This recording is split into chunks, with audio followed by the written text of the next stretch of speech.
खोला कोरिडोरको यो जुन अवस्था यस्तो छ अहिले, यो 2 हप्ता अगाडिको पानी पर्दाको नतिजा भलबाढीले यो चाहिँ रडहरू सबै पुरिएको छ। जुन यो चाहिँ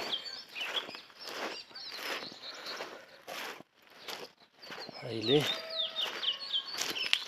काम पनि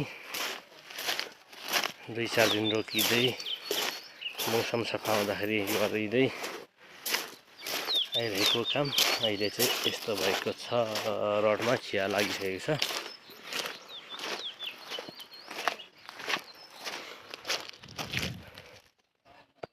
यता रड यहाँनिर बगाउन लागेको छ। पहिले चाहिँ यो खोला एकदम गहिरो र यहाँको बस्तीहरू एकदम डेन्जर अवस्थामा थिए, तर अहिले चाहिँ यहाँ सेफ्टी बराबर पूर्ण रूपमा सेफ्टी भइसकेको छ। खोला वारिपारि चाहिँ एकदम सिमेन्टेड वालले सेफ गरिएको छ र अझै पनि काम निरन्तर चलिरहेको छ। यहाँनिर थोरै प्लम वाल जुन जग्गापट्टिको एकतर्फी बाँकी थियो त्यो काम सुचारू भइरहेको छ र यो काम गर्ने क्रममा आज यो एक्सकाभेटर मेसिन चाहिँ चेन निस्किएर एकदम यो लगाउन गाह्रो परेको अवस्थामा अहिले खानाको ब्रेक टाइम पछि चाहिँ फेरि पनि बनाउने अवस्थामा छौँ हामी।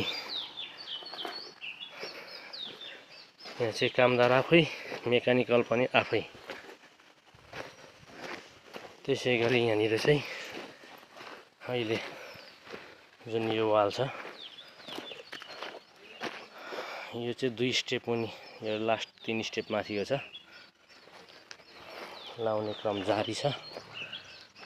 त्यसै गरी यो जुन एन्फा जाने बाटोको पुल हो, यो पुल चाहिँ अहिले यसको बचाउ अभियानमा चाहिँ लगभग यसको सेफ्टी गरिसकिएको छ।